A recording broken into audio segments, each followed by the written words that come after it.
Good.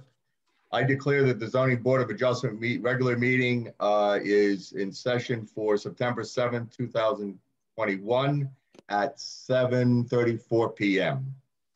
Call to order and statement of compliance. An adequate notice of this meeting has been provided by posting a copy of the public meeting dates on the municipal bulletin board and website, by sending a copy of to the Echo Sentinel and Courier newspapers, and by filing a copy with the municipal clerk.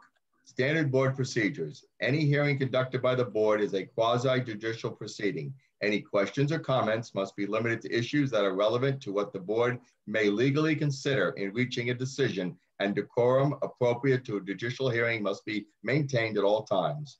Meeting cutoff. Announcement is made that as a matter of procedure, it is the intention of the Zoning Board of Adjustment not to continue any matter past 10:30 p.m. at any regular or special meeting of the board, unless a motion is passed by the members then present to extend the meeting to a later specified cutoff time.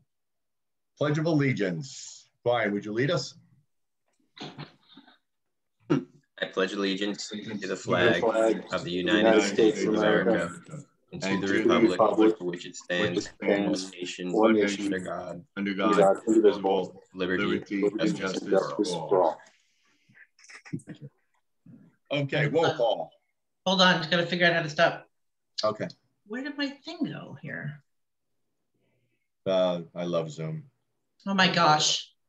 Why am I having problems tonight? All right. I can't stop sharing my screen. Oh, you're such a sharing person. Right? Yeah. Never had this problem before. It's a nice screen. So yeah. It's yeah, with my Norton security in there. Hold on. There you go. It's a secure screen. Okay, seriously, what is going on here? Yeah, if I try to share my screen, would you switch over to me? Maybe I can stop it. Yeah, you could do that.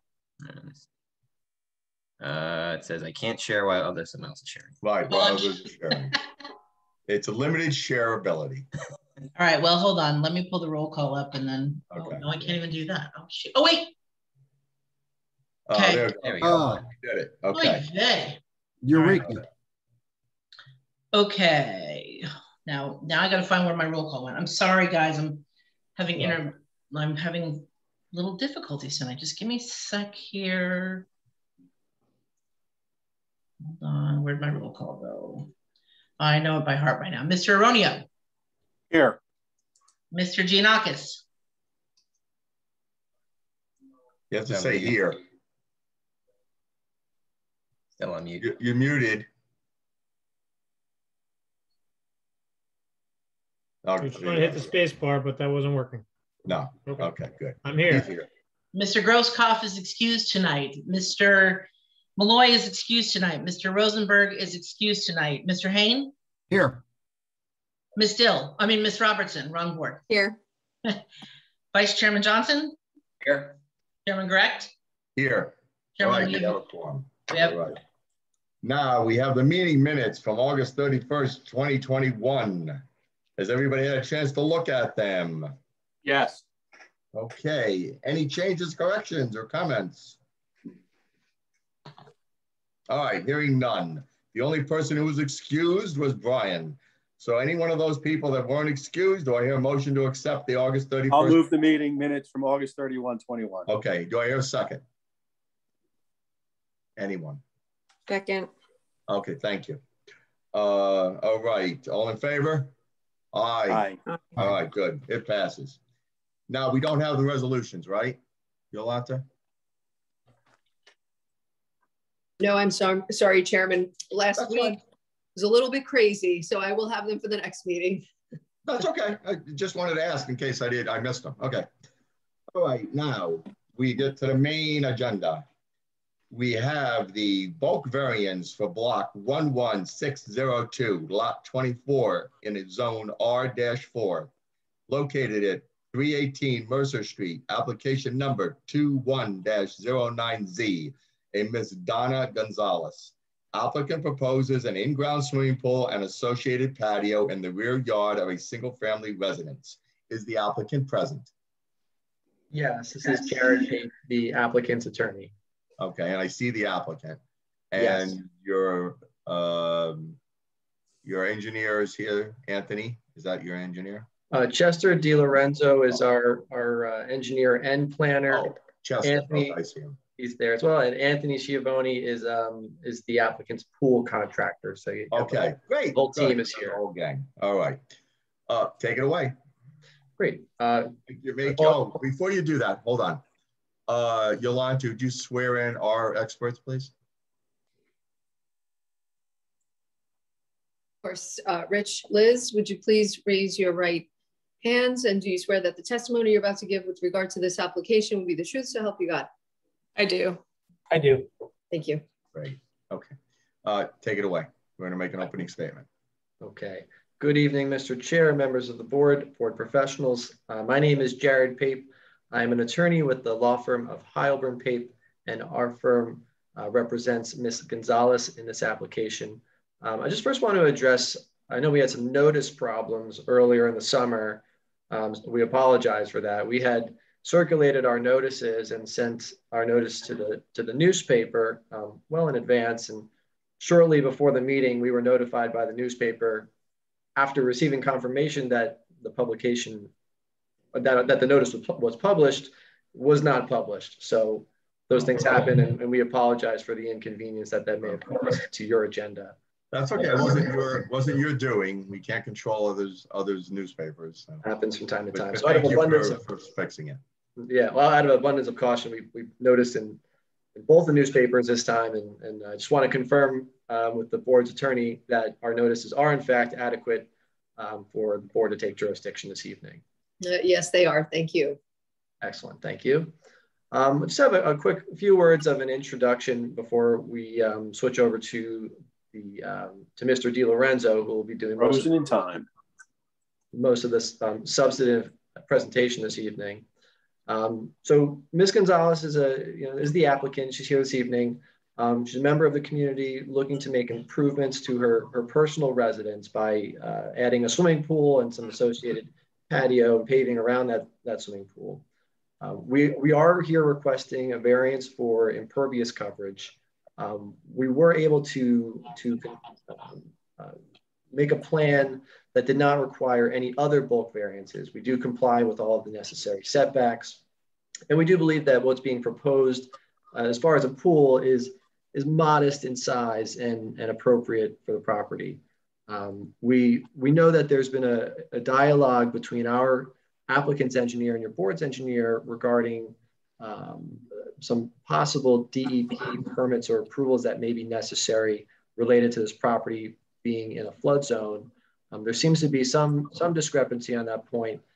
We, of course, would agree to secure any necessary permits or approvals from the outside agencies, and we would ask that those be a condition of this approval.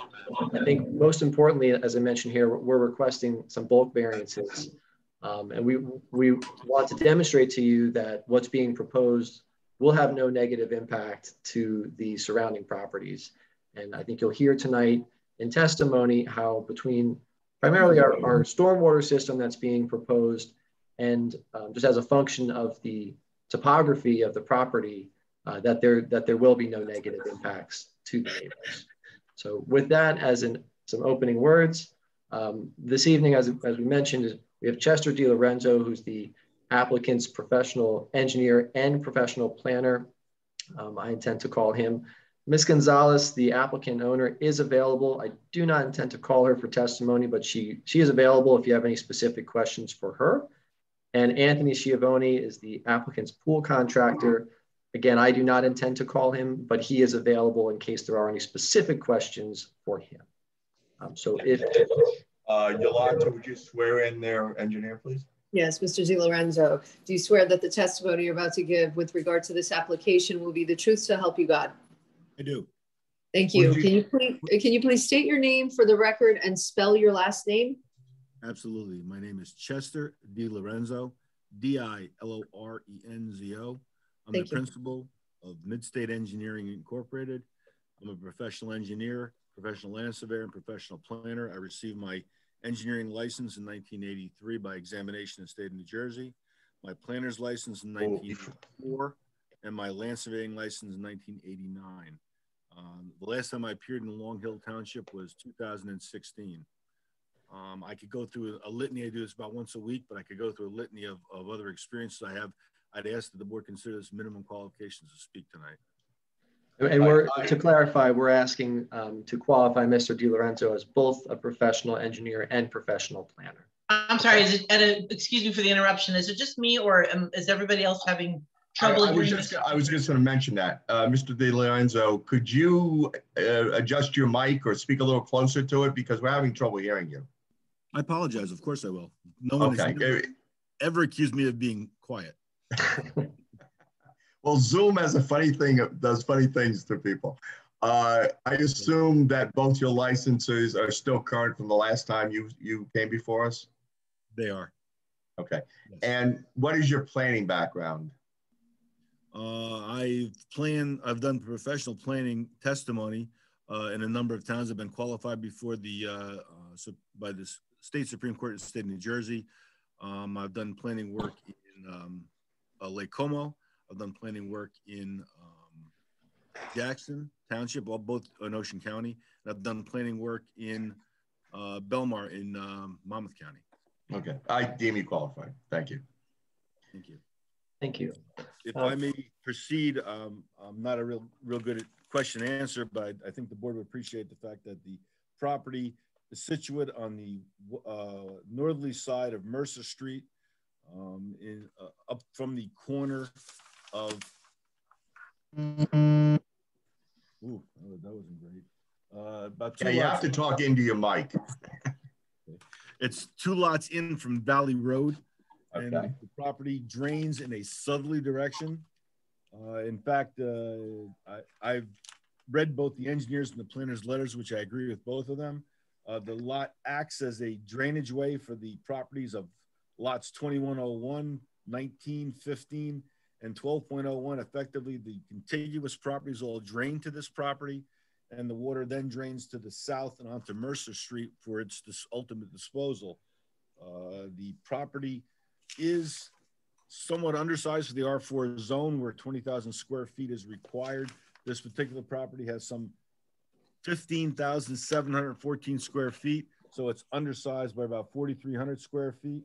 There's an existing dwelling on the property, there's an existing deck on the property, a driveway, and the applicant is proposing about a 570 square foot pool and about a 500 square foot patio, which is commensurate in size for a pool that. A fairly modest pool, but for a lot this small, it's a decent size, and I think the applicant would appreciate it well if it were to be approved. The property is situate, again, in the R4 zone. There are some existing setback variances, the existing dwelling that were pointed out in the planner's report. We're in concurrence with that report. We believe that these variances will not be exacerbated by this application. We also believe that these variances are necessary for this application to move forward. And she's asked for some revisions to the plans to show how the site conforms with the pool and accessory structure setbacks on the plans. These revisions are happy to be made. They're not excessive, and they really don't impact the application set forward before us. There's two aspects that I want to touch base with. The engineer pointed out that based upon the flood and FEMA maps, that in one set of firm maps, it shows only Mercer Street in the flood zone, and another set of maps, it shows that the entire property. I'm sorry to interrupt. My apologies, but I am still having trouble hearing. Yeah, I don't know if it's the internet connection, if you're speaking through VoIP, but I have an echo too. Would you like me to sign out and sign back in a second? I'm not. No, right now it's perfect. It's good. You just have to put your face on top of the mic. Wow, I'm looking at my picture. It's scaring me. But okay, I'll put my face. That's okay. Well, we'll deal with it. I'll mute my mic. I'm not sure what's causing the echo, but just as an abundance of caution, I'll mute my mic in case that's creating an echo for the time being. Okay. Okay, I don't know exactly where I was, but I will I'm sorry. Pick up from there. The engineer points out that this particular property is in 2 different flood zones, or it's in a flood zone on the public firm maps, and there's another flood area where perhaps the property is entirely in the flood zone and perhaps only the front yard is. It was our conversation that I thought a permit by rule was adequate However, after having reviewed the engineer's letter, it's our decision that we should go through the NJDEP and get either a letter from them that the permit is not necessary, or a letter from them saying it is necessary and a permit will be applied for. But essentially, I don't believe I should rely upon the permit by rule criteria for this property because there's too much questions with regards to the flood area here. So we will go to the NJDEP for approvals. We will also go to the Conservation District for approvals, and we will get every outside agency approval that is necessary. Because this property is lower than the contiguous properties and stormwater drain onto us, as well as the fact that we're increasing the impervious coverage beyond that which we are allowed, we are going to put in an underground recharge facility for the lesser storms. I mean, it'll be there for the larger storm as well, but it will, in a 100-year storm like we just recognized last week, I don't believe the recharge facility will be of much benefit. And we will be storing on site an additional 406 cubic feet of stormwater in an underground recharge basin, which will be emptied through recharge. Your engineers asked for additional permeability studies to confirm that it will drain in the 72 hours required by NJDEP and the state, which we will agree to do. And we will pick up the stormwaters and discharge them to Mercer Street. This project will have net positive impact on the contiguous properties since their stormwater drains onto our property as opposed to us draining onto them. And we believe that by using this facility, we will improve the entire drainage of the area. With regards to buffering, we're going to be putting up PVC fencing along the westerly, the westerly, I was right, side of the property. And we're going to be putting some internal jarreth fence on the property to maintain safe setbacks from the residents, the children, and the pool itself.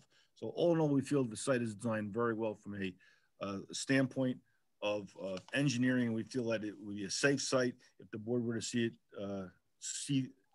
it through, that they should approve it. And also we will comply with all conditions the engineer has requested.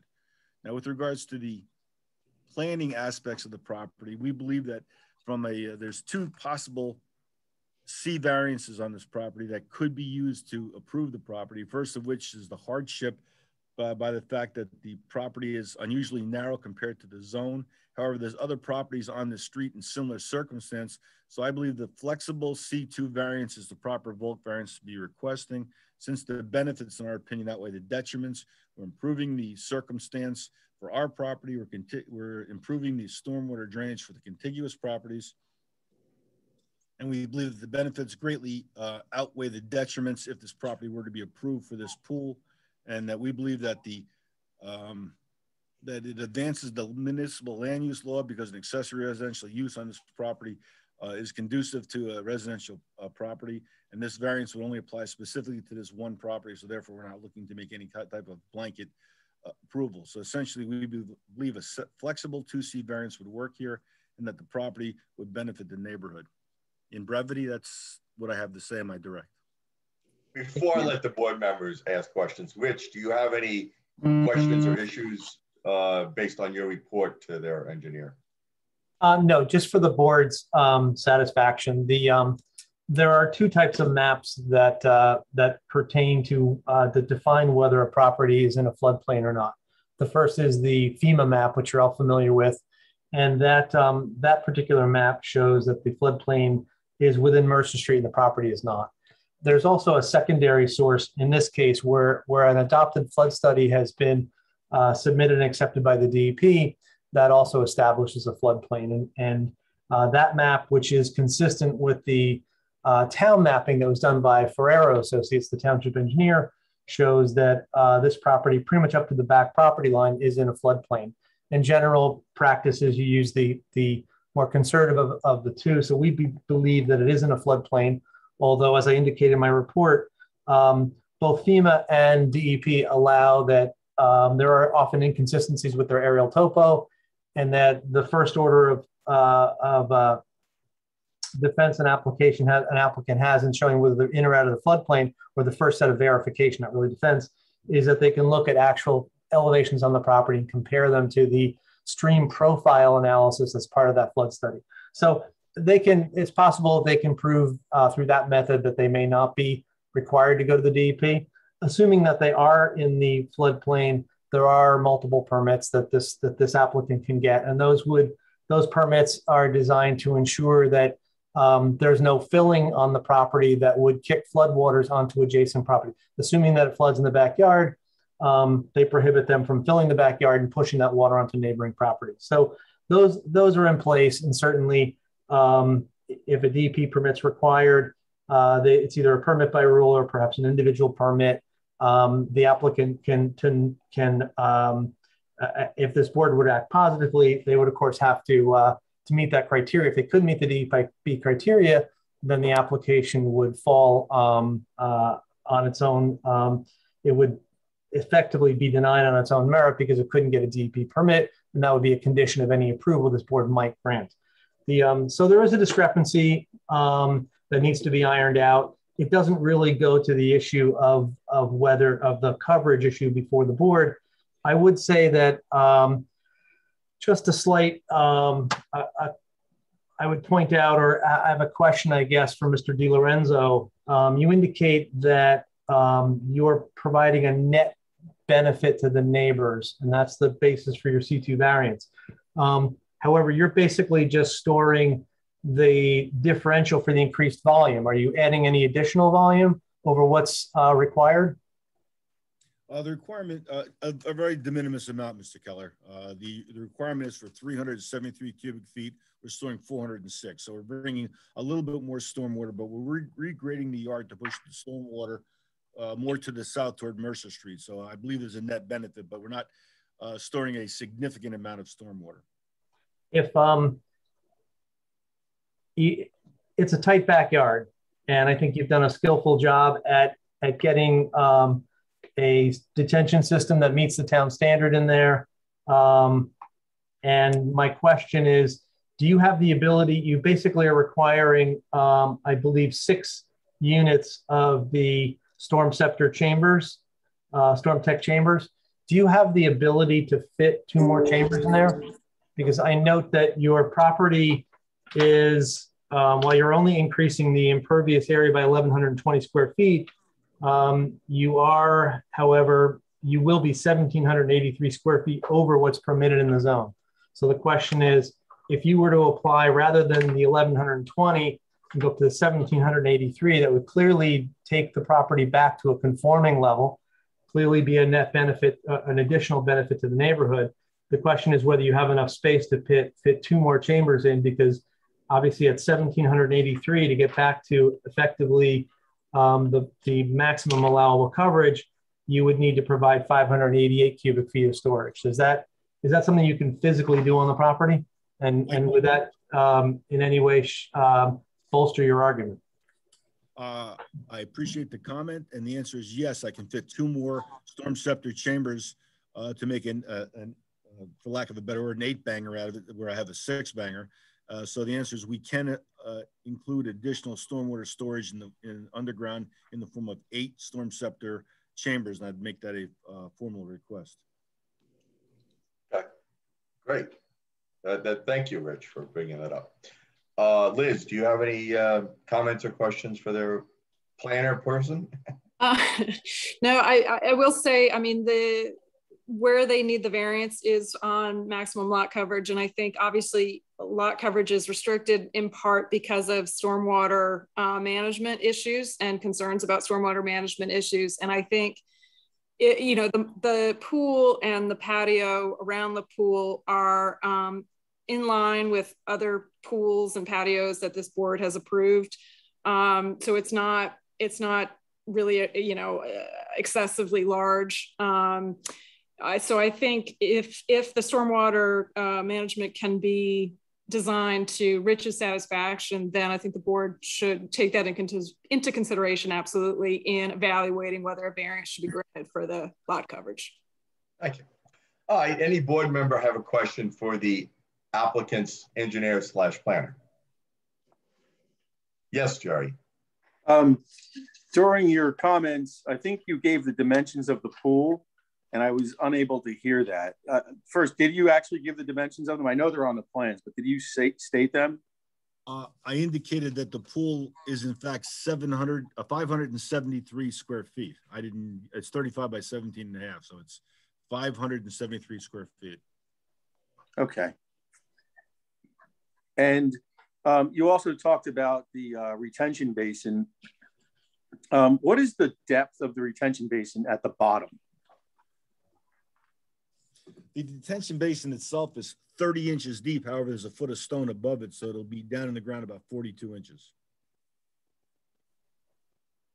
Okay, and that's just one main one, right? There's more than one. There's 8. There was 6 chambers. We're requested to put 8. We'll do the 8. There's actually a foot of stone under it as well. So it's there will be 8 chambers in area, and it'll be about 60 inches deep, a little bit less. 60 inches deep. Yes. Filled with stone. Filled with stone. Okay, so 60 inches. And what's the total? What are the dimensions of the pit itself?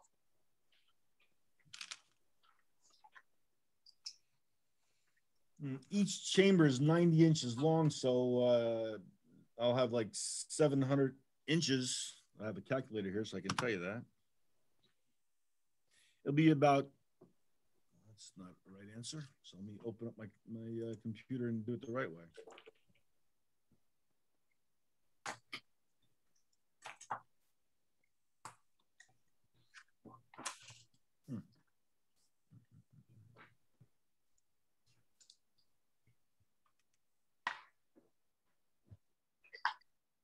Sorry for the delay. I'm just trying to find the right plan. There it is.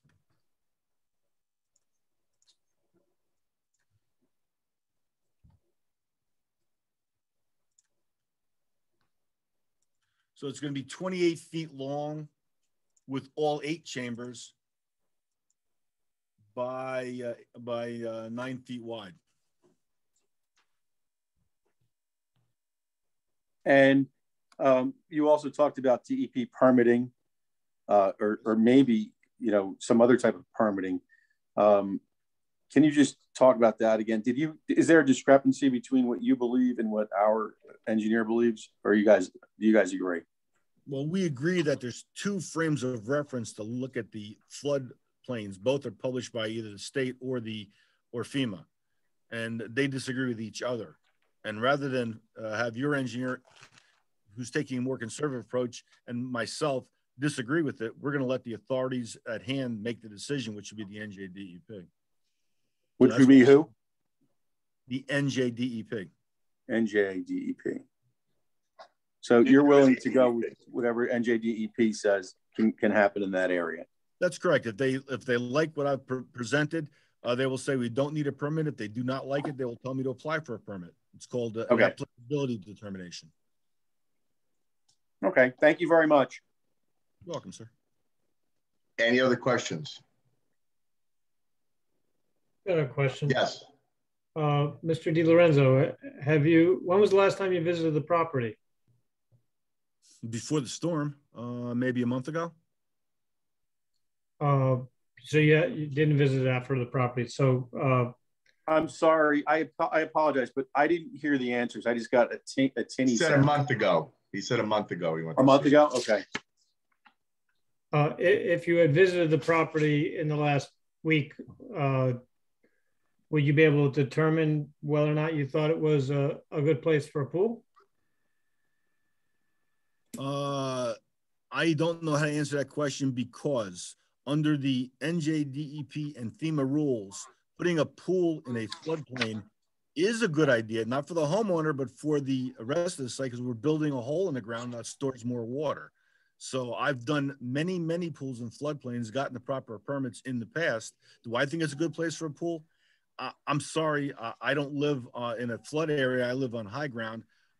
I think I like to put pools on high grounds on low areas because they won't fill up with water quite so much. But I think the entire neighborhood was pretty much underwater based upon the last hurricane we had, kind of like what happened to my house during Sandy. Do pools get ruined when they're flooded? No, not necessarily.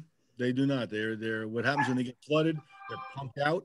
The sediments are filtered, and they replace all the filtration material to clean it up. But I've done pools. A couple pools I did under Sandy in Sandy Hook. Were on pilings, and after the storm was over, they had to put in almost 8 feet of material to replace what was destroyed, and the pool itself was in fact intact. So the answer is no, not necessarily. When they pump the water out, where do they pump it to? Pump to the storm system. They put it out into the catch basins after they put it through a filter.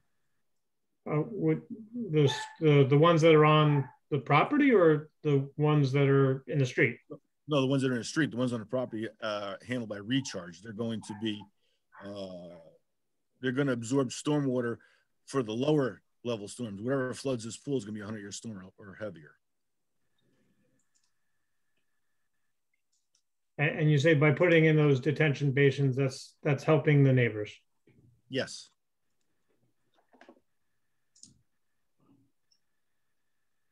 The pool is higher than the detention basins? Yes, the pool's at ground level. The detention basin's underground. Do they? I don't know how they work. Do they just absorb the water from the ground, or are pipes being brought into them? Oh, we have 4 catch basins around the pool, bringing water to them.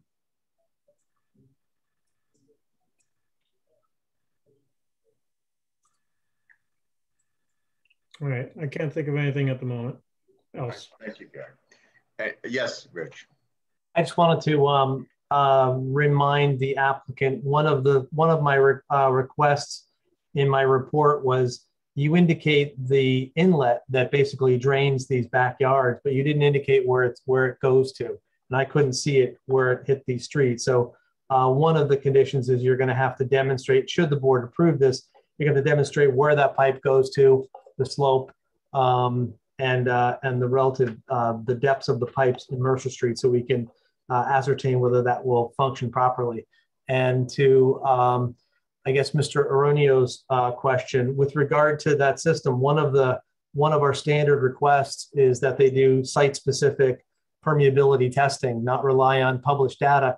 And among the requirements, both in the township and the state, is that the bottom of that detention system needs to be at least 2 feet above the seasonal high water table. So if they hit a high water table, they have to come up with a different type of system. They can do that. It'll be flatter, more spread out.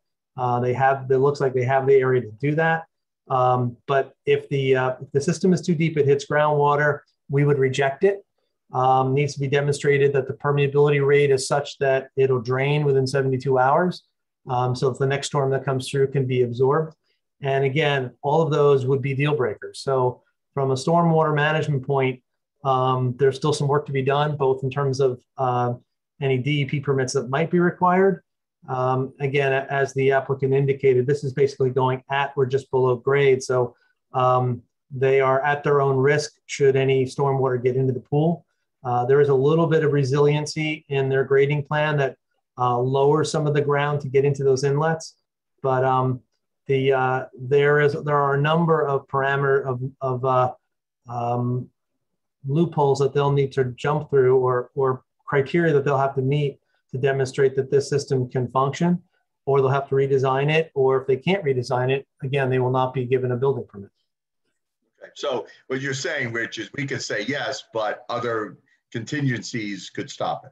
Yeah, either myself or the township engineer could find that their permeability rates are too low, or their water table is too high, or alternately, the DEP could decide that they don't qualify. They could decide that they are under their jurisdiction, but they don't qualify for a permit by rule, and the applicant could decide whether they wanted to go for an individual permit, which is much more expensive.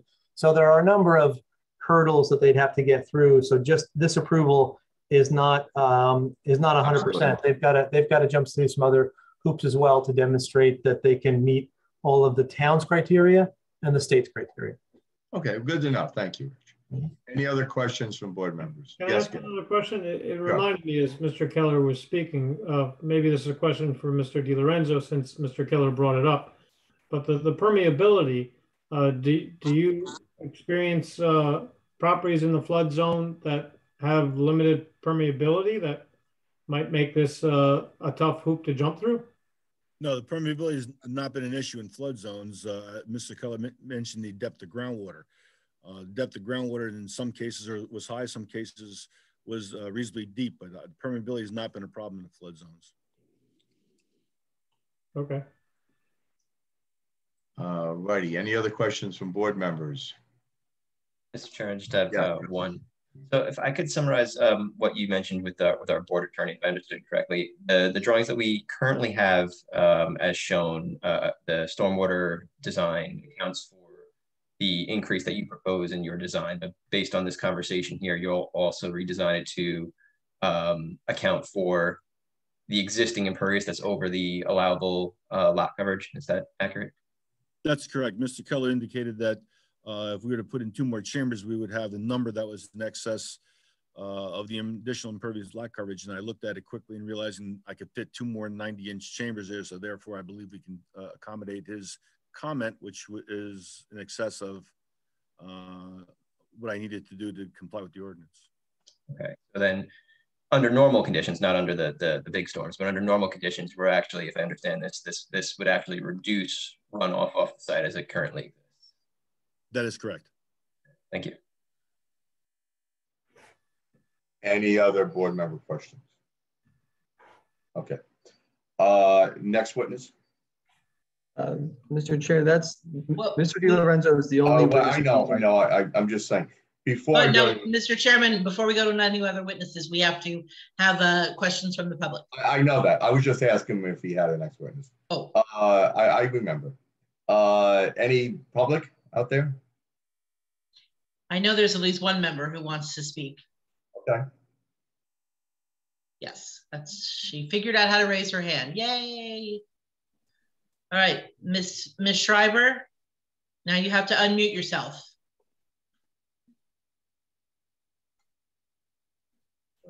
Can you hear me now? Yes, we can. Loud and clear. Welcome to Zoom. It's been very interesting. My name is Marilyn Schreiber. I live at 348 Main Avenue in Sterling. And the back of my property borders on the Gonzalez property. I am very concerned about the flooding issue for about aside from the major storms that we've had over the years.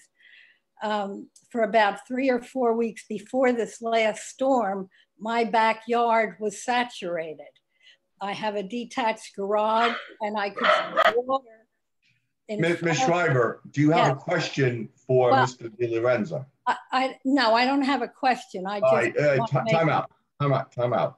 Slow down. Your time for comments will come later. Okay. Right now, I'm asking if you have a question for their engineer/planner. No. Okay. I don't understand the technicality of it, so I wouldn't know how to phrase a question. Oh, I understand that, but you may have a question that you could ask. But let me explain the procedure. Right now, we're asking questions of Mr. DiLorenzo. I will let you speak concerning your comments at a later time. So hold on. Okay. I applaud your interest in participating, and I appreciate it. But we have to do this in an orderly manner. So I will hear from you later as to your comments, and you may have some questions to the other witnesses they have, or someone else that might testify.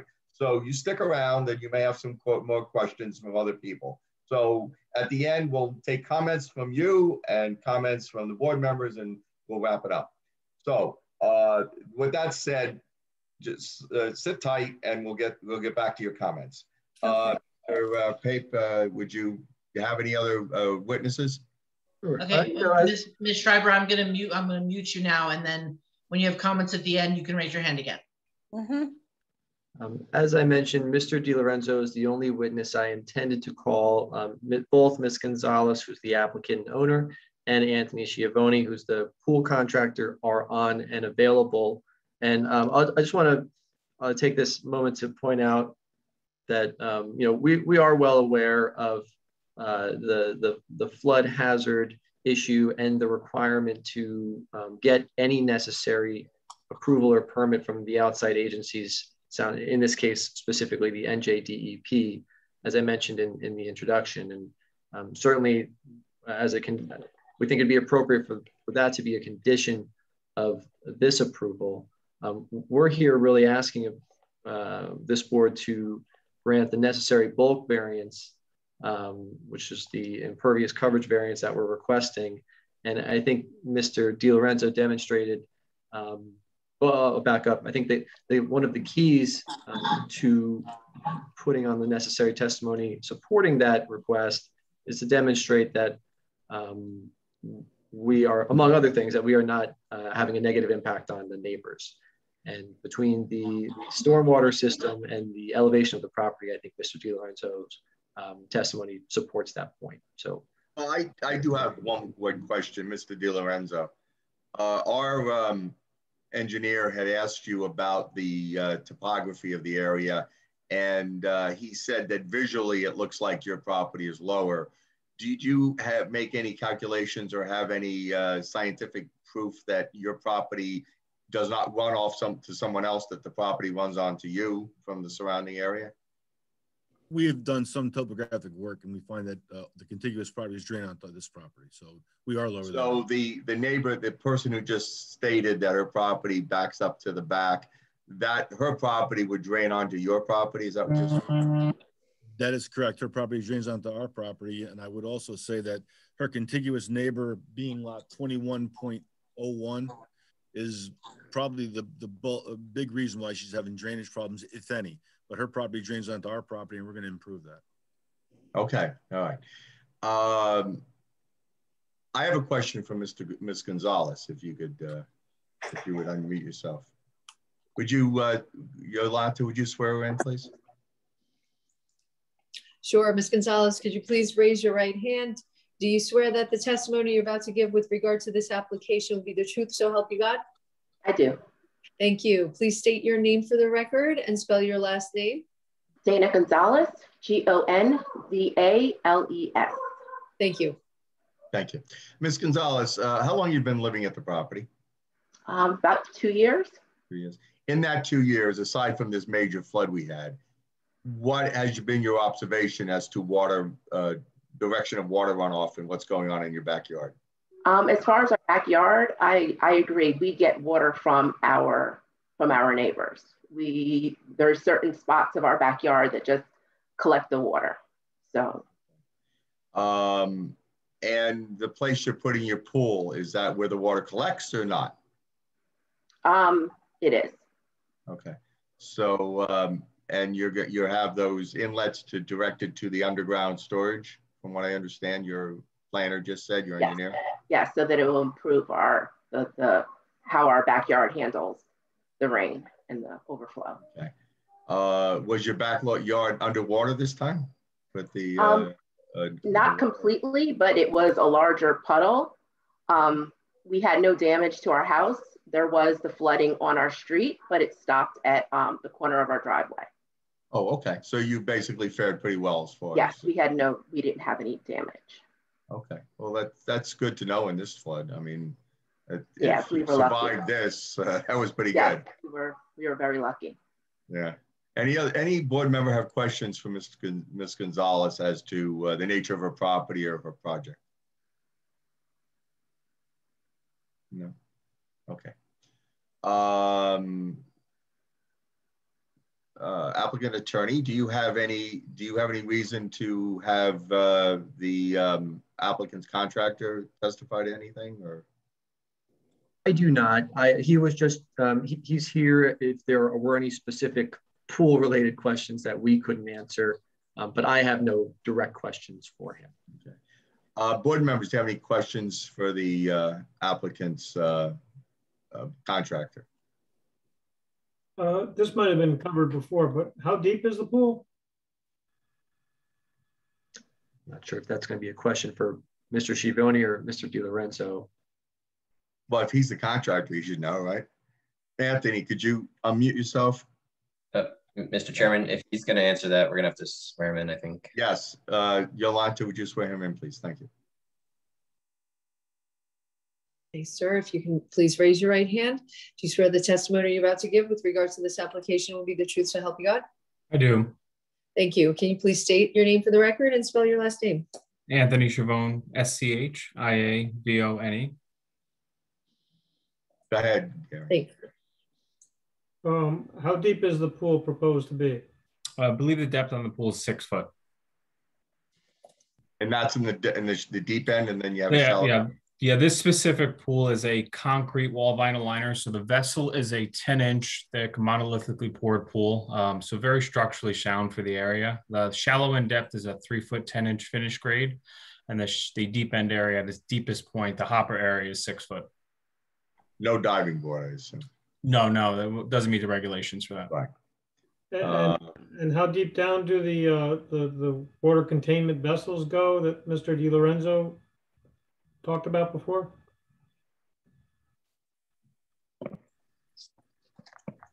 I think that would probably be a question for Mr. DiLorenzo, correct? Yeah, or our engineer. Yeah. Oh, yeah, I'm sorry.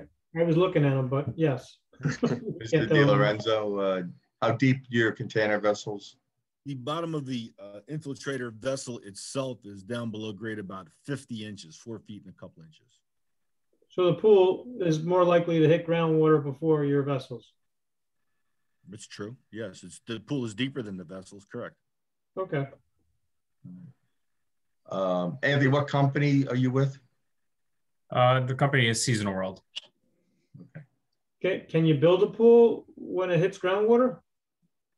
Absolutely. We where you are in Sterling is a little bit of a easier task than building them on the bulkhead in Manilokan or anything like that, which we do day in, day out. Mr. DiLorenzo and his firm have been one of our key engineers for a long time. So it's nothing that we haven't seen, haven't done, and just obviously inbound nature of the parcel is far easier than considering doing this on the water or the bulkhead, where dewatering becomes a much bigger concern.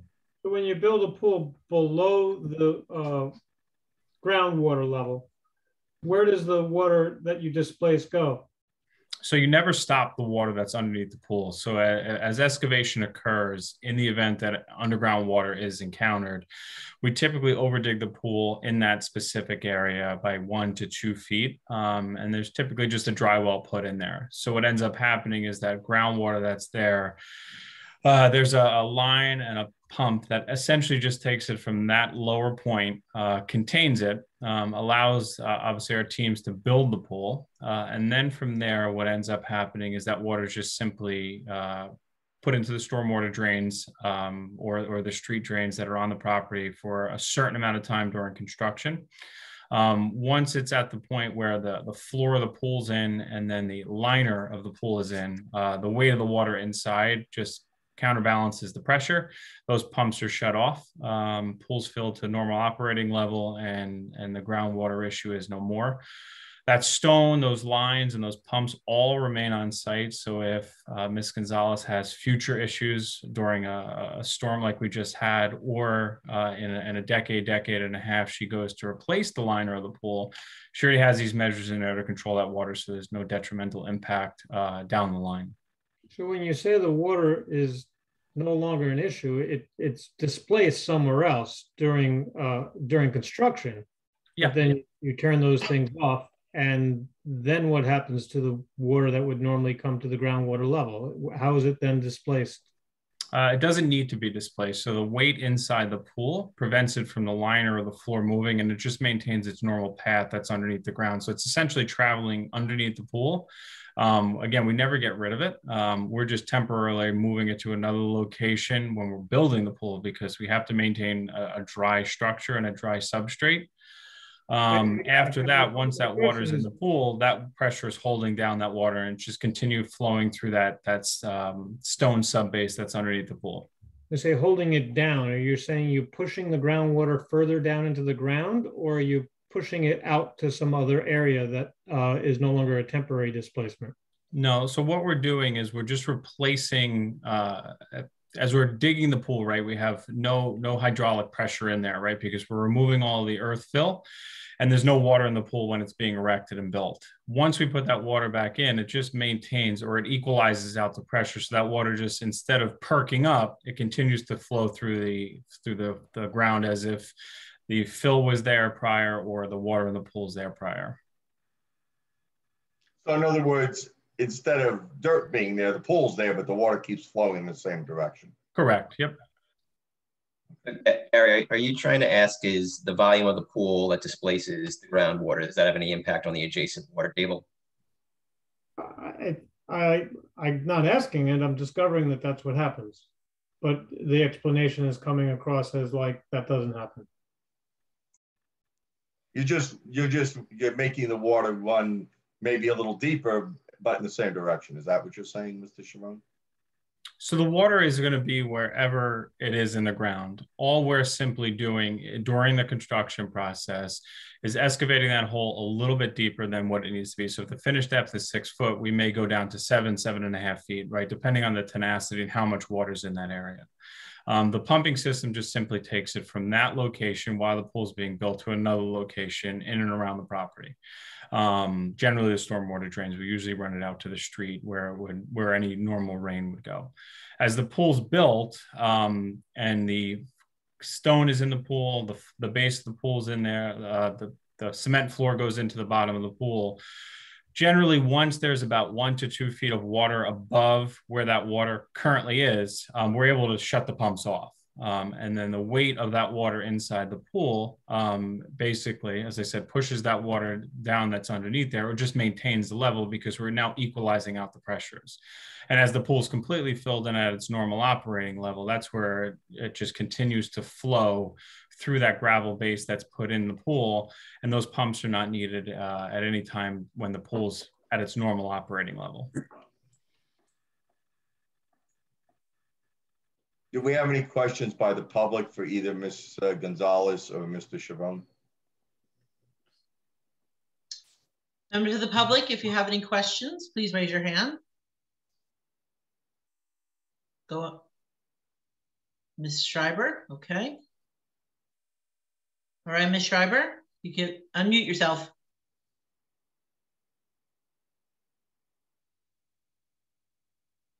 I have a lot of questions. I just don't know how to express them because this is so technical. I have to rely on your professionals to, be doing the right thing.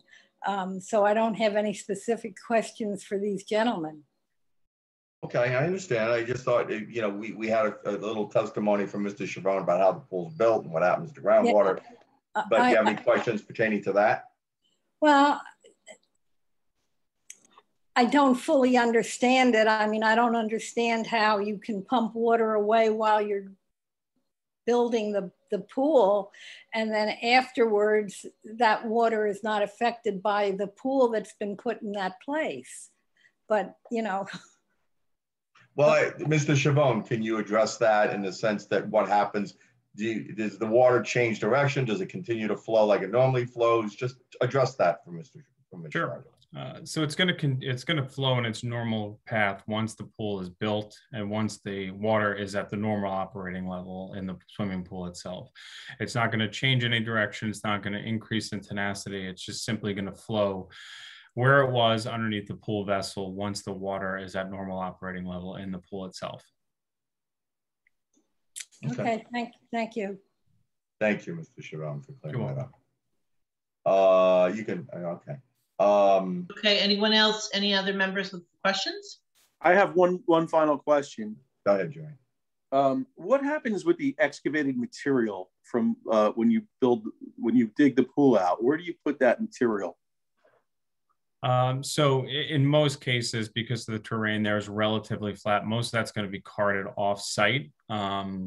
Obviously, Mrs. Gonzalez applications, if the variance does have a favorable outcome tonight, has a whole series of other approvals that need to be obtained before that. So most cases, we try to find local sites within the town that will accept it. If not, we will hire privatized trucking that will haul it out to an acceptable location where it could be dumped legally.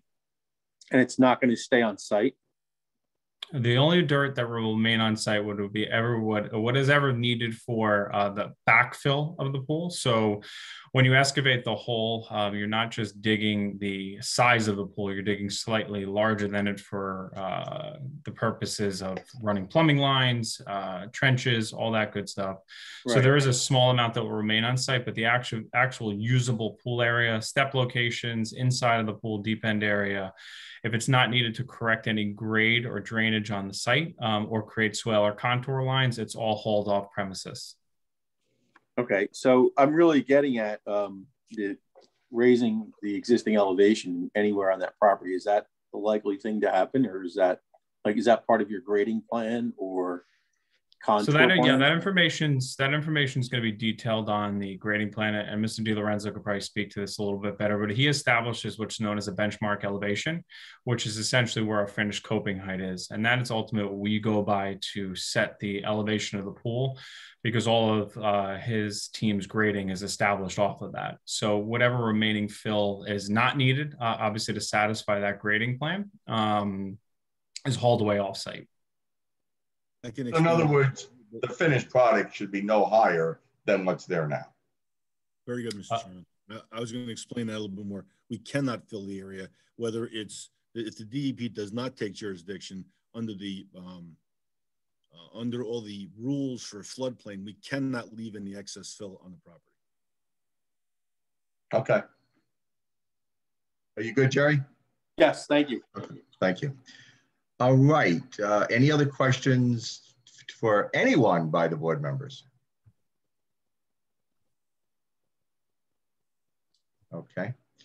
I might go to the attorney with a question, Ed. Okay. I'm sorry, Fine. Chairman. Fine, Jerry. So, Yolanta, there's been a lot of talk about, oh, we can just approve this and, let the DEP, give their approval or not. Or whatever else they have to prove, that their soil perks or doesn't perk, or that their seepage pit works or doesn't work, or it needs to be bigger or smaller or something like that. But I mean, I don't see it as like out of line for a board in this situation, considering that their project conflicts with our lot coverage ordinance and our critical area ordinance, for us to get that information up front. I mean, from a legal perspective, I mean, can we deny on that or postpone on that basis? Just say, look, this might be a good application, but quite honestly, we don't have all the information we need. We want to see what the DEP has to say, and we want to see what the results of that perk test are. And then we'll continue and see what we come from there. Well, all right, let me just say this. The applicant chose to bring this application to the board at this time with the knowledge that they still may have to get these approvals from other outside agencies. Now, anytime that this board approves an application like this, that approval is always contingent upon an applicant obtaining all other outside agency approvals. So it really isn't appropriate for the board to base a denial on something like this, because effectively the board does not have jurisdiction over these third-party permits or yeah, Yolanta, my bad. I forgot to add one piece to that at the end. There's a reason that I want that information first. Mm-hmm. It's because I think that when we have all that information, then we will, as a board, know what we need to do to mitigate that. So, in other words, like lots of times we ask for certain things in exchange for,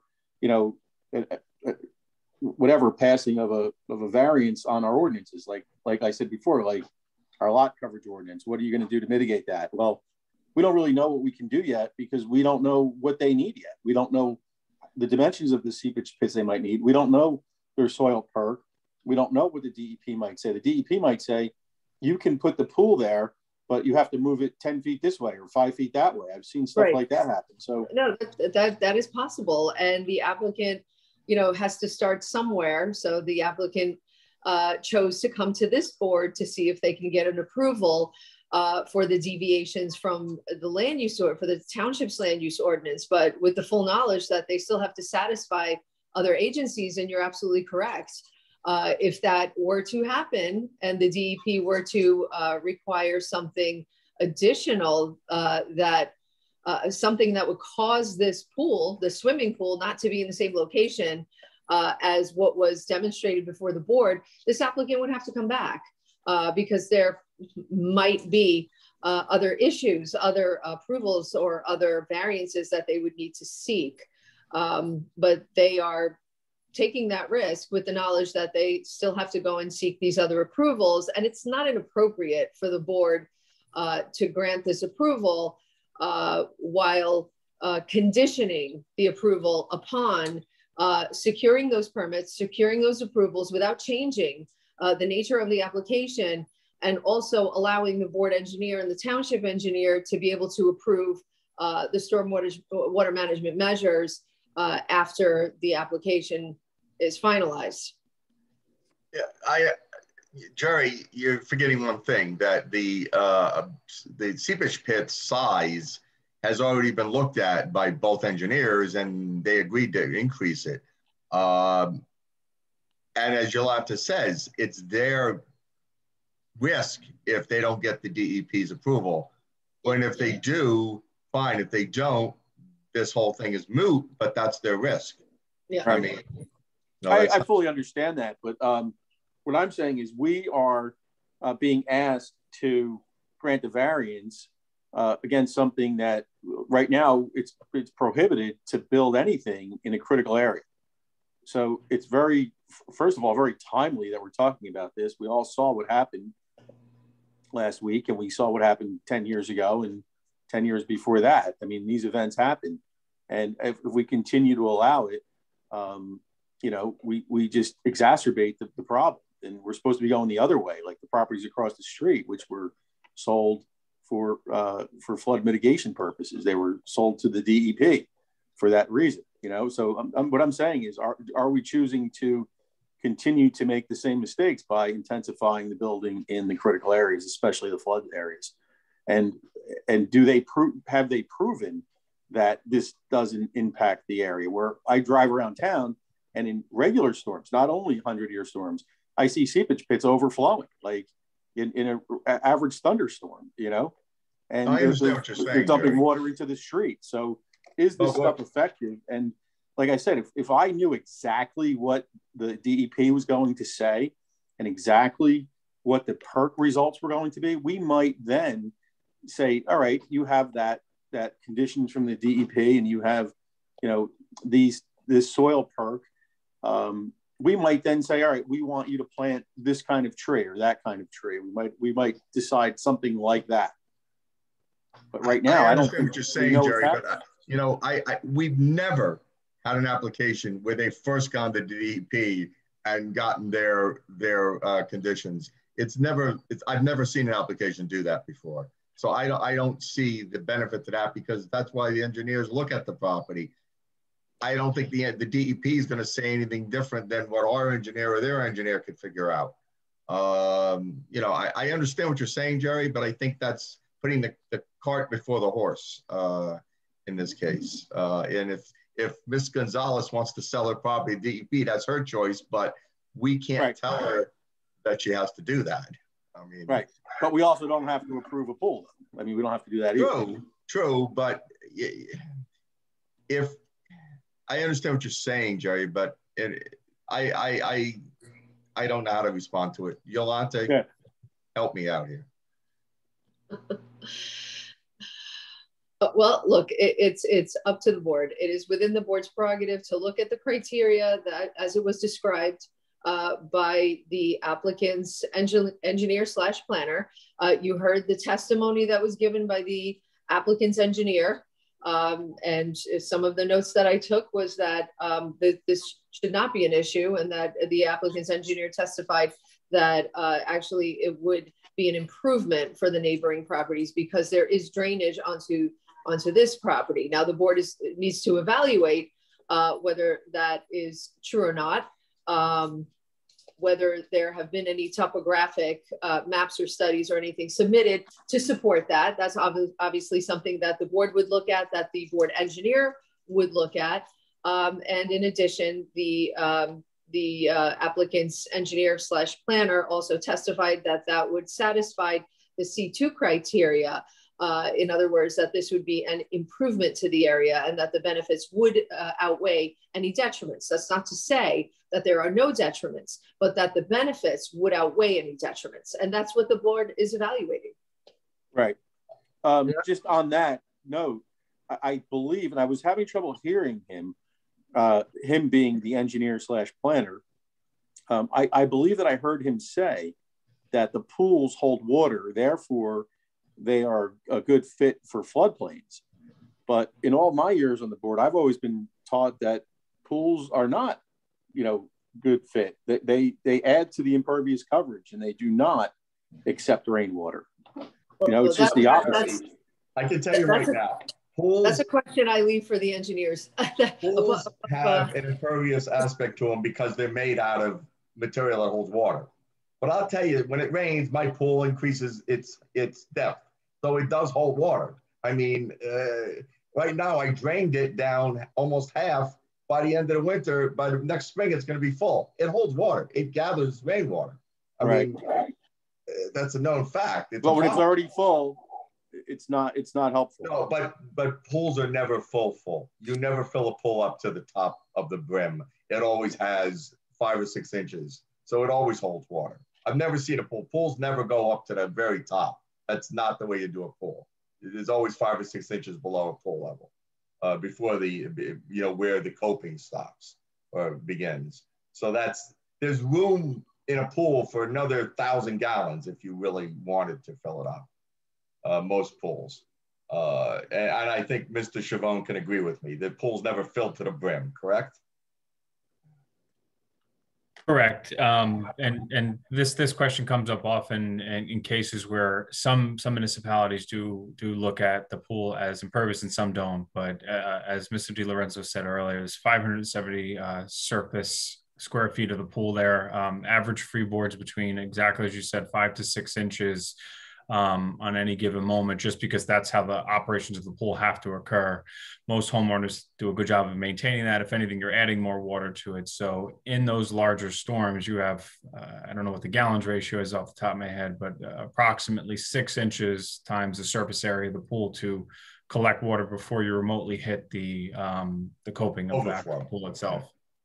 Because you got to keep your pool at a certain level to get to the skimmers. If you don't, your skimmers don't work. So it has to be at a certain level. What does our engineer think of that? That pools are good for the flood area because they hold water. Well, I think that they are inert in terms of flood area. The amount of impervious, again, what's critical for flood areas is not so much that the amount of impervious surface that's created. If that impervious runoff is handled on site, what's more critical is that they not fill the property, because filling the property takes flood volume that already exists. And there's probably not, if there's water sitting back there, there's probably not great permeability on the upper levels, which doesn't preclude there from being decent permeability down a foot under the soil.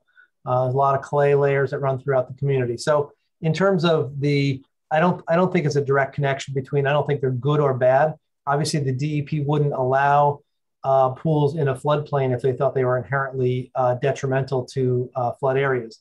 I will say the only devil's advocate statement I can make is that if there's an automatic closing cover, which based upon the shape of this, it doesn't seem that there is, you don't get as much or any absorption in the winter months.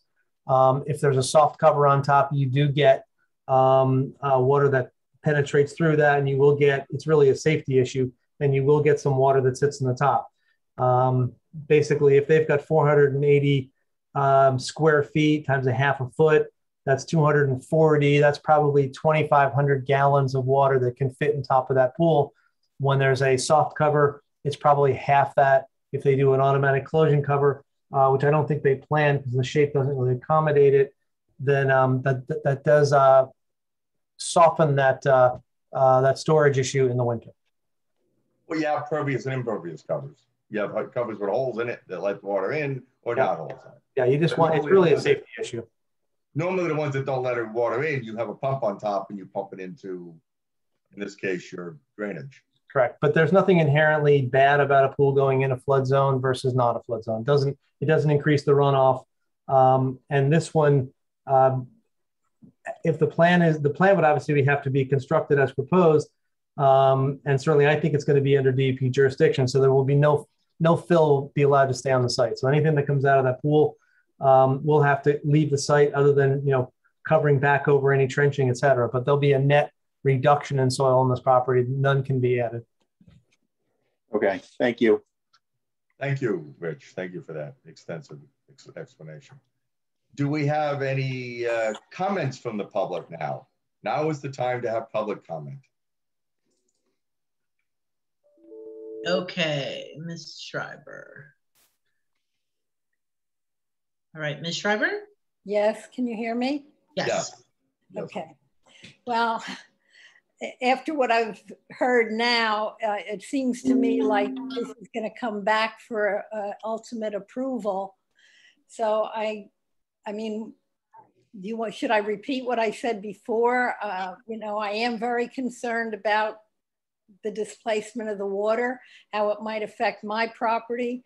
Right now, I don't ever have water in my basement. I have a sump pump that runs constantly, like in this past week or so. I do get seepage in my basement in a storm like that we just had. And that's the thing that concerns me. Not full-blown flooding, but seepage for a person my age and on my own is a big problem. Ms. Schreiber, do you anticipate any issue? Can you tell us if you anticipate any detrimental issue with that, the way the pool's being done and what you've heard onto your property? Do you foresee that, or do you see from your knowledge of the property? Could you tell us if you think there would be any? I think there could be. I mean, I don't have the knowledge, to say yes, there would be, but as I was saying, for a couple of weeks before this big storm, my backyard was sopping wet. That was before the storm. I was having a little seepage, but not much. During the storm, I had a lot of seepage. I had to constantly be putting towels down, wringing them out to prevent any kind of flooding. My sump pump worked continuously. That water just goes out. It doesn't go away. So you're basically pumping out water that's coming back in. And that's what my property. Is your property physically higher than the Ms. Gonzalez's? I don't know. I can't see that it's visibly higher. Okay. I mean, where they meet, it looks level to me. Okay. So, but it sounds like this has to go through far more approvals and, so. Well, as our attorney said, and the DEP still has to rule on this. So okay. There is other entities. I did have one other thing that doesn't have to do with the groundwater at all. I heard somebody mention before that she planned to put up a fence on the western side of her property. And when I heard that, I was wondering, I'm on the eastern side, and I don't know that I would like the property to remain open if there's a pool in her yard. So I'm wondering. You have to have a fence around the pool. Yeah, but you're not talking a privacy fence, you're talking a safety fence, right? Yeah, you have to have a fence around the pool. Right, but I mean, my property is open to her property. Okay, but if there's a fence around the pool. Well, what I'm trying to say is I don't know that I want to see the pool and hear, everything that's going on that side. I understand that. We can't force people to put up fences. And that's and that's what I mean. I know you have to go through far more approvals, and I'll just have to. And I'm assuming I would be notified if it comes up for anything else. Yes. Well, one thing that I want to ask on the engineer and planner is the fence going around the pool or around the property? Quite honestly, both.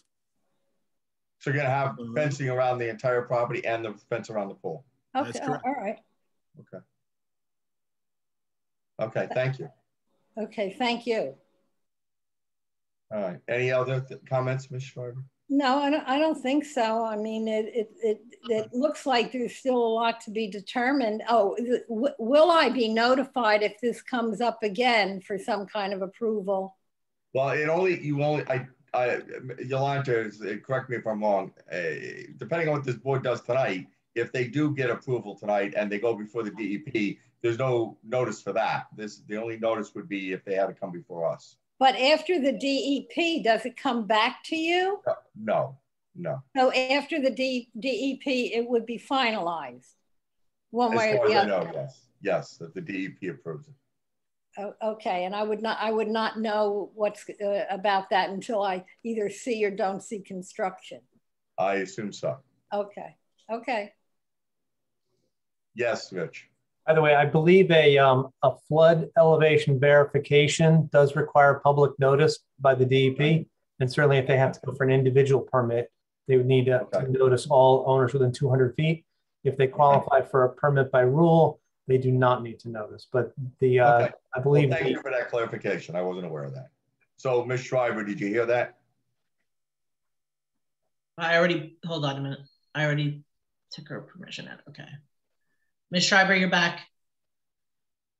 Yes, I mean that kind of answers what I was asking. Okay. Well, thank you. That does clarify it. Thank you. Yes. All right. Yes, Gary, go ahead. Mr. Schreiber was describing her basement getting seepage a little bit before the storm and a lot more after the storm. And I think there's a basement also on the applicant's property. Are they experiencing seepage, or do they anticipate anything changing? Ms. Gonzalez? No, I have not. You don't have a basement, or you don't have? I do have a basement. Okay. But we did not have any issues with the flood in the basement. I think it has to do. When was your house built, Ms. Gonzalez? I believe in the 50s. Okay, maybe it's just the type of the quality of construction and how they set the drainage tile and everything else with gravel around. The basement was recently upgraded with a sump pump, and I know that there was a lot of work prior to us buying the property. They did a lot of work in the basement. Okay. Oh, that's good. I'm glad you didn't have water. Mm-hmm. Any other questions from the board members of anyone associated with the applicant? No? Just one point of clarification to the applicant's engineer. I think the application said that the existing pervious coverage was 26%. Your drawings call it 29%. Can you just clarify which one's correct? Yeah. Good catch, Brian.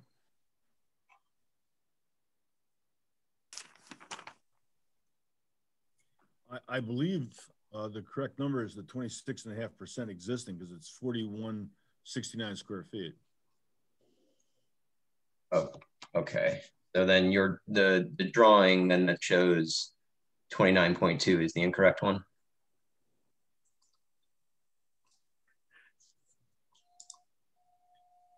Yes, it's 26.5 is the correct amount of existing impervious coverage. Okay, so we'll just have to get that cleaned up.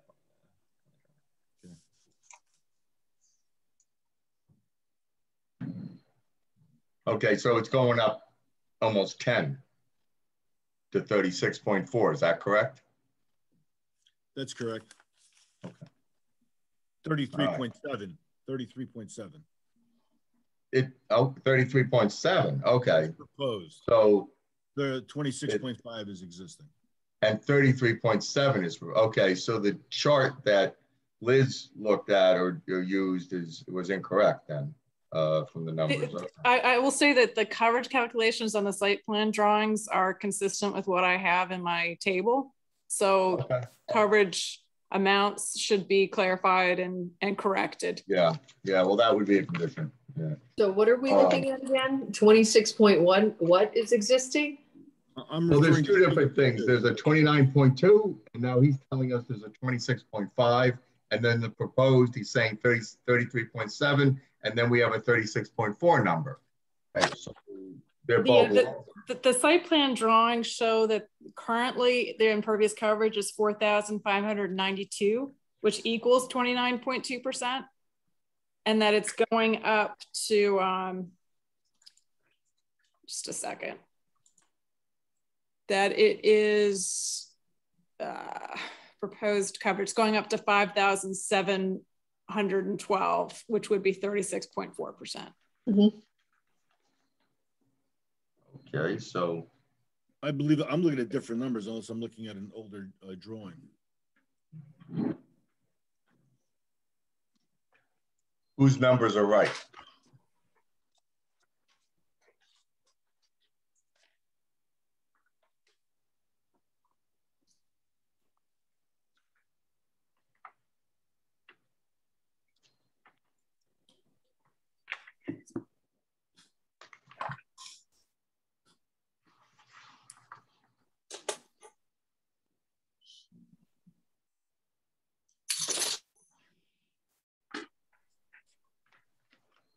I believe there was a revision that reduced the coverage of the original plan was March of 21. I opened the revised plan, so it might be my fault. I might have been giving you numbers that were changed for what reason I don't recall offhand. But my latest numbers were 26.5 and 33.7. Okay. I'll make those corrections for the planner. I mean, the change either way is about 7%, but I'll make sure the planner has the correct numbers. Which ones are correct?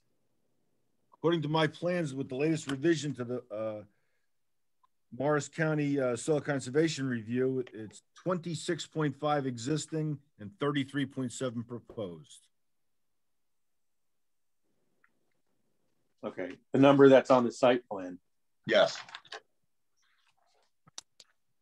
I think that's the number, at least on my drawings, I think that's the number in the application. My drawing is showing the higher numbers. Right. Yeah. Yeah, the drawing, right, the drawings that we have, I think, officially submitted for this application have to be updated to reflect the numbers.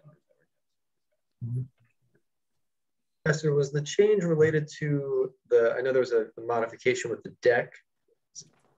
Is that, I think you're correct. The change is related to the deck. I think that might be the thing that's causing the discrepancy here.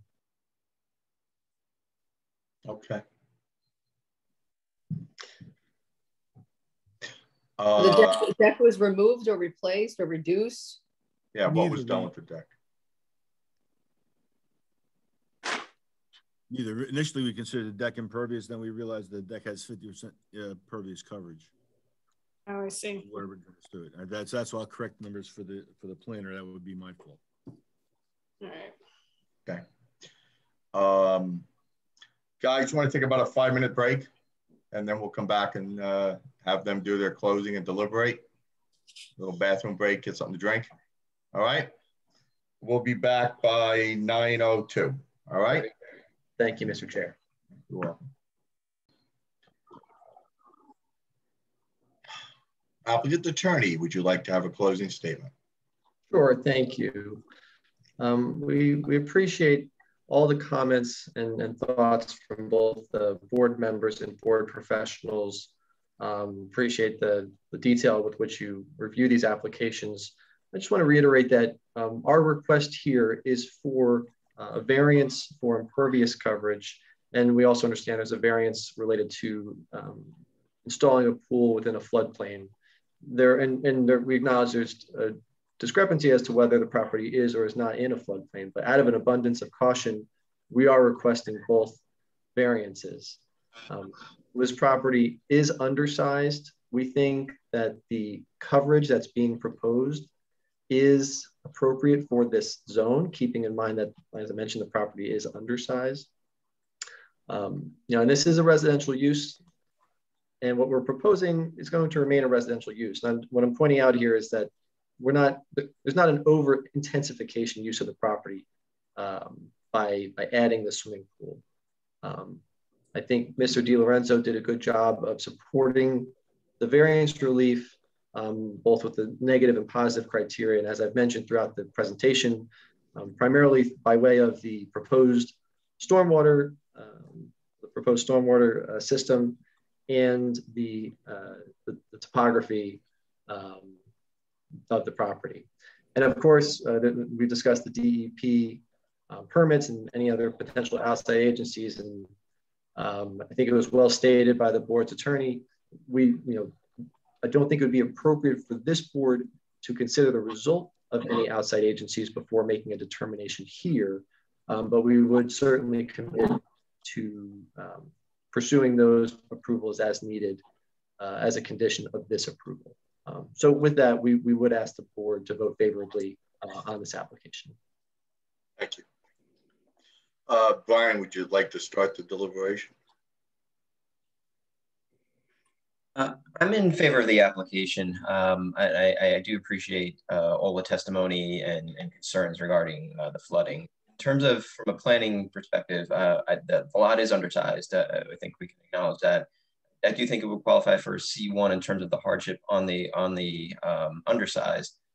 But even more than that, I think also on the C2, on the beneficial use, because this is a permitted use in the residential zone. I do agree it's not an intensification, and it's a reasonable increase that allows for a full use of the property for the homeowner. In terms of detriment, I based on the testimony that we've had and the revised stormwater management, I think the testimony is now that under normal rain conditions, there was actually a decrease in runoff from the property, and that under flood conditions, if this site is in a flood zone, there's no impact to the flood in the area, because they're not putting any fill or increase in the elevations that would otherwise hinder or exacerbate the flood conditions. So for those reasons, I'm in favor of the application. Thank you, Gary. Well, Gary or Jerry? Gary. Yeah. Gary, you. So I think Vice Chairman Johnson explained how he was in favor. I'm in favor of the application. I think some of the reasoning that he gave was spot on. And I would just kind of wonder how this is going to play out, whether or not, it's one thing to say a couple of extra tanks here, a couple extra tanks there, but there's costs involved. And I hope as you go through this process, your DEP, seeking a DEP approval goes well for you, but there's cautions here that you should tread lightly. But I think it would be a good improvement to your property, and sounds like it's been engineered quite well from your professionals, and hopefully everything moves forward nicely. Thank you, Gary. Scott. Hearing all the testimonies, I think everything sounds good. We did have a crazy storm this past week, which is not normal. Having that been said, I think it would be an asset to your home, and I don't see any problem with a pool in the backyard, and good luck with that, and I hope you enjoy it. Thank you, Scott. Jill.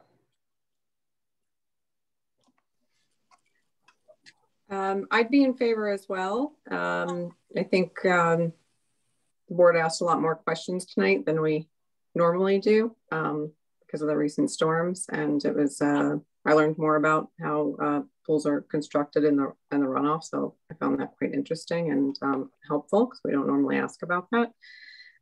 So I, with all the testimony, I'd be in favor as well. Thank you, Jerry. Well, it's very difficult for me to find how the benefits outweigh the detriments in this particular situation. I'm always for our residents, and I think we, as a board, always try to get them what they need, even if we have to ask them for something in return. So because of this situation, I cannot, in good feeling, approve the application, and I'm sorry to say that, because I think it's an enjoyable feature for anyone who wants to have a pool. It's great for kids, it's great for family and friends, but given the current situation in that particular area, I just, in my gut, know that it exacerbates a bad situation. And you see all the furniture and garbage bags outside after every major storm. And I just can't see how we can just say the pool, you know, outweighs that. And I think that, you know, if the DEP approval was in hand and the perk test was in hand, I would look at it completely differently. But without knowing that, I don't know what we need as a board, as a township, to say, okay, this is what you have, this is what we're dealing with, and this is what we need as a board to mitigate that, to make better a bad situation. So without knowing what we need to do as far as such as screening, by the way, I would hope that the board listens to the neighbor and does our usual thing. We always ask for screening when people are intensifying the use of a property, especially when the houses are close together like that. A fence is great, but like the neighbor said, she may not want to see their neighbor's pool so close. I mean, those houses are very close to each other there. So I would hope that the board, as a condition of approval, would make sure that the property is screened on both sides and the backyard, so that sound and visual effects are diminished there. And we've done that with many applications for pools over the years. So in this particular case, I'm sorry to say that I'm not in favor of the applicant. Thank you, Jerry. Well, I would be in favor of it. I think that the applicant has presented a well-built, well-designed pool. I know from experience on owning a pool, it doesn't really increase any water runoff or anything. In fact, it catches more water than it lets out. It's almost like having an above ground catch basin. During the last storm, I couldn't even see any rise in my pool. It didn't even go up the water. So I don't know where all the water went in my basement. But I don't see a detriment just because whether there's soil there or where there's a pool there, I don't see the difference. And the applicant was very obliging by adding another 2 sections onto the underground catch basin. I think that in reality, this is going to make the neighborhood's water problem less because she's going to take on all the water and she's going to disperse it out of her property, which it normally goes to anyway. I feel that in the long run, this is going to really help her neighbors because it's going to keep the water where it should be. And it's not going to run off her property at all. I don't see the difference between water being there or dirt being there. I would be in favor of it. I think that the DEP comes next. If they so choose, they will give their permission. If they don't, well, I'm sorry, but this was a waste of your time, and I hope that doesn't happen.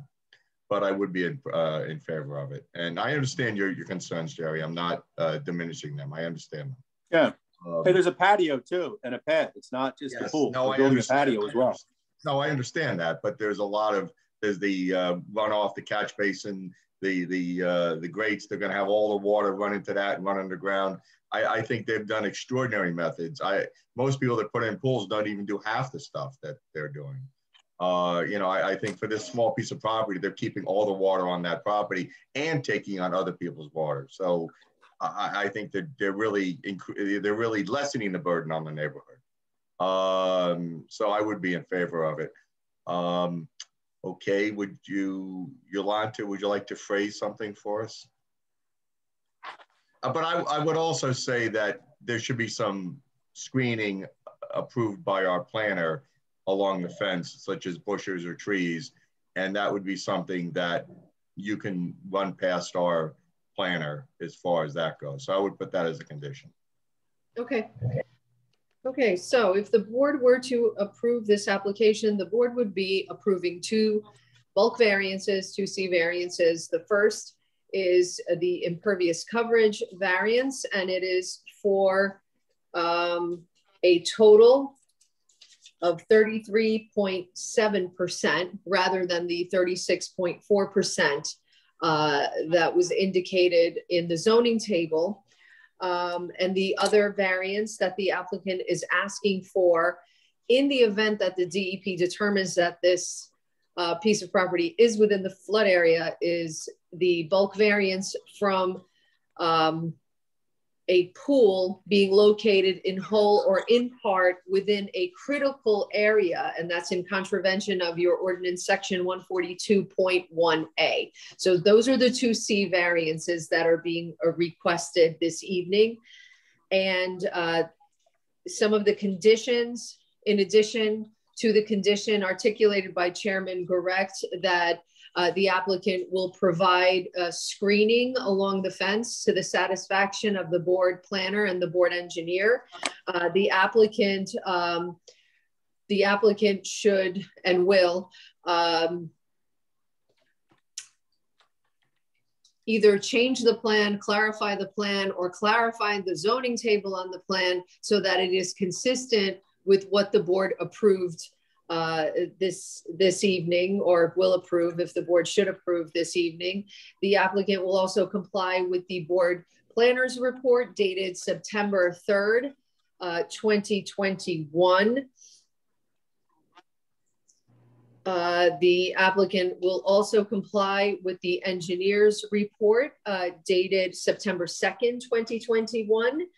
The applicant will also redesign the stormwater management plan and will submit that plan to the board engineer, and that is to accommodate the 2 additional chambers. So that needs to be shown on the plan and approved by the board engineer. And Rich, you're going to have to give me a hand here because I didn't hear well what was being said because of the quality of the audio, but there was something about demonstrating where a pipe is going. Yeah, the in my, well, if they comply with all of the items in my report, it was item 2.3.1 on page 3. Okay, thank you. I didn't realize that it was in your report. So, okay, so that is not an additional condition. Those are all the conditions that I have, Chairman, unless the board has any additional. That would be the motion to approve if the board chooses to make that motion. I think that's all the conditions we had. Brian, would you like to make the motion? Yes, motion to approve the application with the conditions just listed. Do I hear a second? Second. Thank you. Roll call. Yep. Vice Chairman Johnson. Yes. Mr. Haynes. Yes. Mr. Aronio. No. Mr. Giannakis. Yes. Ms. Robertson. Yes. Chairman Gorecht. Yes. Motion carries. Oh, thank you. On behalf of the applicant, thank you all. We appreciate it. Thank you very much. Good luck with the further DEP approvals. And, thank you very much. Thank you. Have a good night. Good luck. All right, before everybody goes on the board, let's, you guys can go. The applicant can go. I just want. What's coming up, Deb? I believe we have currently the Ancona restaurant scheduled for Ancona. Ancona, is that how you say it? Ancona, yeah. Ancona. I keep thinking it's like the snake, Anaconda, but it's no. It's. I know. I'm sorry. I don't live in town, so I do the same thing. I do the same thing. So sometimes I get the pronunciations incorrect. So I apologize. I gotta wrap my mind around the fact it's not a. I'm trying to think. I think we're gonna. On the 21st we have Ancona restaurant, and we have 58 Delaware coming back as well for the height issue. Oh, okay. All right. The grading issue, the height, yes. We're being taken to new heights. Okay, good. Yeah, taking the new heights. All right, great, terrific. I think that we're accomplishing a lot. We're getting things done quickly. I don't know whether it's because of Zoom or whatever, but I think we're moving along these applications rather speedily throughout the night. Yes, as the board saw, you guys are getting busier by the day. They keep coming in. And it's important to, especially these two coming up, that we, don't go until 11 o'clock if we can help it. But, all right, great, guys. Thank you very much for another job well done. And thank you, Jerry. As always, I appreciate your input. And thank you, Ed. Thanks for allowing me to speak when I have to go on and on sometimes. That's okay. It's become a tradition. Oh, is it now? And you got to tell me your dog. You got to prove to me your dog's not vicious. All right, I'll bring her over to your house. And as everybody remembers, this is Yolanta's last meeting with us. Oh, yeah. Yolanta, thank you so much. It's been a pleasure. Thank you. That, but I didn't want to verbalize that. It made me sad. But thank you. It makes me sad too. You know, it's been a pleasure, and I'm not completely turning into a pumpkin. I'm still going to be around. Yeah. We should be doing a live meeting and taking you out for a drink. Yeah. I can always come back for a drink. That's true. Virtually or live? Yeah. But Yolanta, when are you starting your new position? September 13th, next Monday. Wow. Oh, wow. Wow. Yeah. So where do you are you working from home and you have to go somewhere?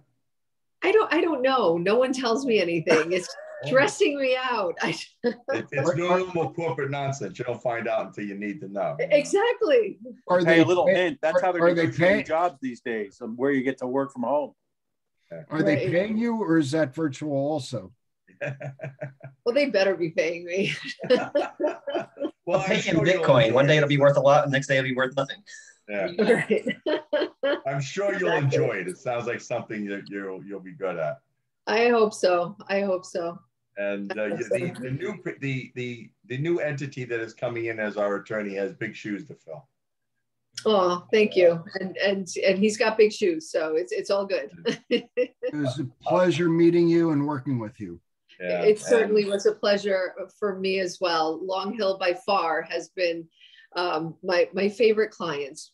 The Long Hill boards, truly. We strive to entertain, but it just seemed like yesterday that Brendan and I were interviewing you, and let me tell you something.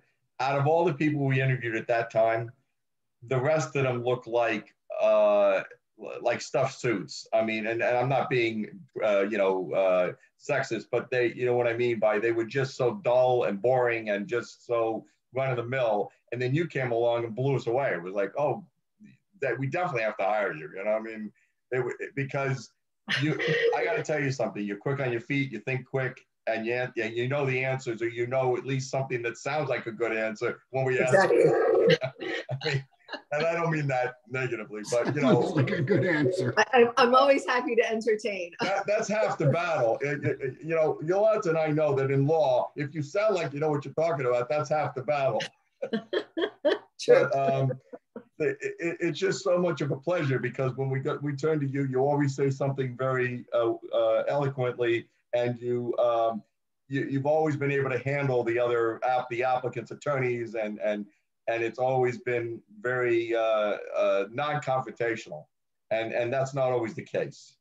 There's never any need for anything to be confrontational. Not with something like this, and I've always strived to do to be civil, and and it helps when you have a really, really great board, and you have been, and I really appreciate you giving me this opportunity. I'm so happy to hear that I beat out all the stuffed suits. That's great. Yeah, That's you did. awesome. I mean, seriously, Brenda and I looked at each other going, "What are we wasting our time with those other people?" It was just. And I also want to say, and I want to commend Rich and Liz. It's been an absolute pleasure working with you. It's just great when you have a team of professionals that can work together, and it just makes life easier for everybody, for the board and for the township, and it really is important. And I'm so glad to see that I wasn't the only one that got hired, and not I'm very happy with our present team, Rich and Liz. The quality, the professionalism of the two of you and the team that you guys have. You make our job easier. You really do. And I mean that. It's so much easier to know that we can rely on you for the accurate decisions and the accurate statements and your reports. It makes our decision-making a lot easier. And it makes understanding what the applicant's doing a lot better, for us. And the applicant has a lot easier time of it too, because you write good reports and they understand what they have to do better. So it's all around a good team here. Absolutely. I just want to assure you that you're getting a good team member in Steve Warner. I've worked with Steve. Yes. I've known him for years. We are dear friends. We will always remain friends. I left his law firm and we're still friends. And he was the first person that came to mind when I was asked to recommend someone, because I know he's a really good lawyer. I know he really cares.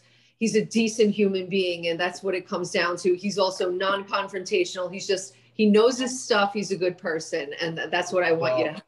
That I gathered that, because the only time we had to interview attorneys was the one time we hired you. After that, before that we had the other person, and that the nice gentleman, and that was somebody that was there long term. So we never had the experience of interviewing lawyers, and. Right.